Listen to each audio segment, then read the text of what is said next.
sejahtera bagi kita semuanya. Bagaimana kabar kalian semuanya? Apakah dalam kondisi sehat? Ibu yakin kita dalam kondisi sehat, tubuh kita sehat, terutama hati kita sehat.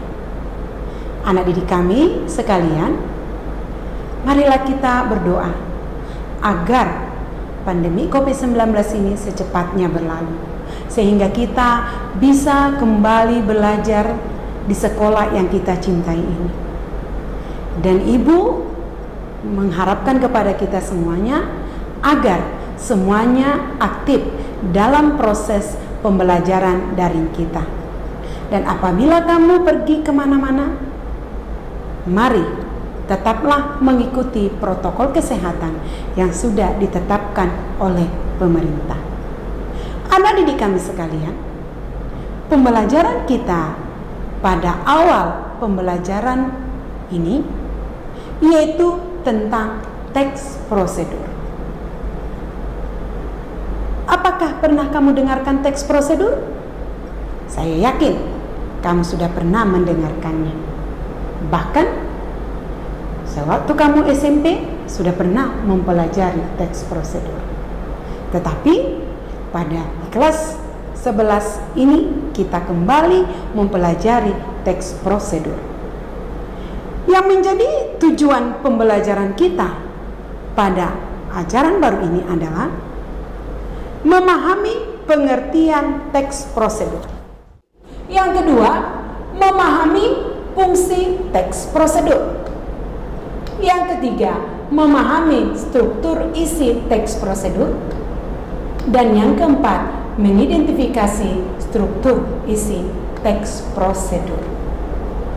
Anak didik kami, mari kita mulai yang pertama, yaitu yang dimaksud dengan teks prosedur.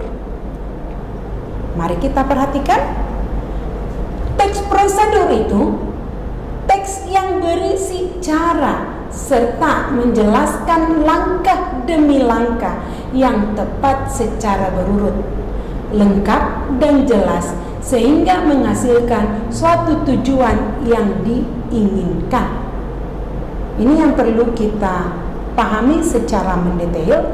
Berarti yang pertama atau yang utama yang perlu kita pahami di sini yaitu merupakan cara atau langkah demi langkah untuk menghasilkan sebuah hasil yang diinginkan. Berarti apa yang mau kita lakukan, apa yang mau kita buat, tujuannya menghasilkan hasil yang maksimal. Sebelum kita melanjutkan pembelajaran selanjutnya, teks prosedur sudah pernah kita pelajari, bahkan sudah kita praktekkan dalam kehidupan kita sehari-hari. Ketika kamu di rumah, mungkin kamu sudah melakukannya. Tanpa kita sadari, ketika kita membuat sesuatu, melakukan sesuatu, pasti ada langkah-langkah, pasti ada bagian-bagian yang harus kita ikuti, sehingga kita akan mencapai hasil yang maksimal. Lalu apa yang menjadi pola penting yang mau kita pelajari pada teks prosedur ini? Yaitu yang pertama, melakukan sesuatu, membuat sesuatu. Berarti ada dua hal kata di sini, kata melakukan sesuatu dan membuat sesuatu. Berarti kalau dikatakan melakukan sesuatu, ada sesuatu hal yang mau kita lakukan. Sedangkan di sini dikatakan membuat, berarti ada sesuatu yang mau kita buat, yang tadinya tidak ada menjadi ada. Itulah yang menjadi pola penting dari suatu teks prosedur. Lalu yang selanjutnya, struktur teks prosedur. Yang pertama adalah pernyataan umum, yang kedua tahapan, yang ketiga penegasan ulang. Nah, apa yang akan kita temukan nanti di pernyataan umum? Yaitu cara menggunakan alat membuat sesuatu. Apa yang akan kita temukan nanti di tahapan?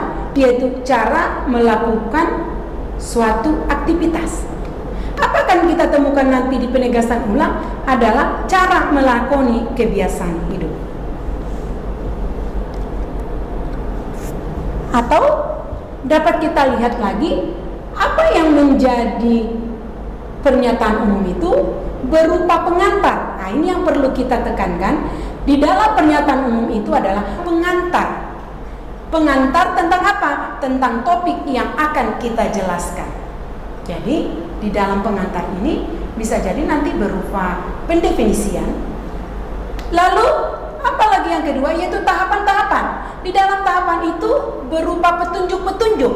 Berarti kalau dikatakan petunjuk-petunjuk di sini berupa tahapan yang disarankan kepada pembaca terkait topik yang ditentukan.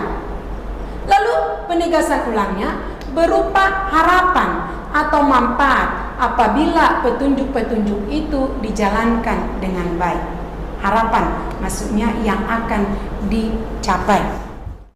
Selanjutnya mari kita secara mendetail lagi memahami struktur teks ini. Lalu saya akan memberikan contoh-contoh agar kamu lebih paham lagi bagaimana sebenarnya struktur teks prosedur. Kita lihat. Yang pertama, tujuan tadi. Tujuan tadi adalah memberikan informasi secara langsung kepada pembaca yang akan dicapai dalam tindakan aktivitas.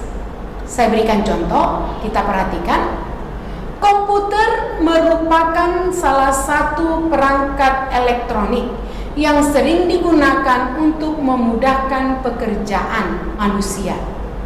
Sebelum digunakan, komputer kita harus mengikuti setiap prosedur bagaimana cara menghidupkan komputer dengan benar. Selanjutnya yaitu yang kedua, langkah-langkah.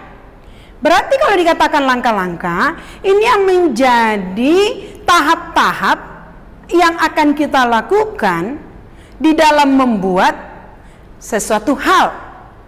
Contoh, di sini dikatakan berisi cara agar prosedur yang dilakukan dengan urutan yang benar. Nah, ini yang perlu kita tekankan, agar prosedur yang dilakukan dengan urutan yang benar.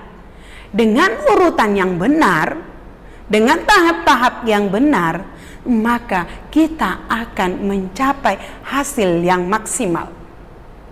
Itulah yang menjadi tujuan utama kita, menemukan atau mendapatkan hasil yang maksimal. Lalu contoh, ikutilah langkah-langkah berikut. Contoh ini seperti yang pertama itu adalah cara menghidupkan komputer ya. Nah, kita lihat langkah pertama, menutup layar monitor, CPU, keyboard dan printer. Langkah pertama. Langkah kedua, pastikan saklar yang menyediakan arus listrik yang terhubungkan dengan kabel power ke stabilizer atau CPU komputer. Langkah yang ketiga, tekan tombol power pada CPU dan tombol power pada monitor. Lalu yang keempat, komputer akan booting, menunggu proses ini sampai selesai. Setelah selesai proses booting, komputer siap digunakan. Nah, ini adalah merupakan langkah-langkah untuk menghidupkan komputer. Nah, kalau kita mengikuti langkah-langkah ini, berarti kita akan mencapai hasil yang maksimal.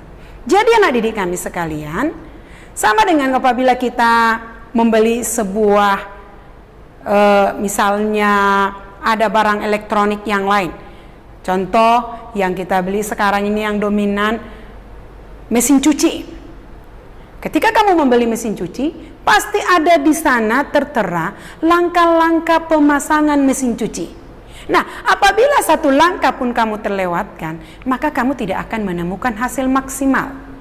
Maka bisa jadi mesin cucinya tidak hidup. Bisa jadi mesin cucinya menjadi rusak. Tapi kalau kamu mengikuti langkah-langkah dengan tepat sesuai dengan aturan yang sudah ditentukan, maka mesin cuci yang kamu gunakan tadi, yang kamu beli tadi, pasti hidup dengan hasil yang maksimal atau bisa digunakan dengan hasil yang maksimal. Selanjutnya ialah penegasan ulang.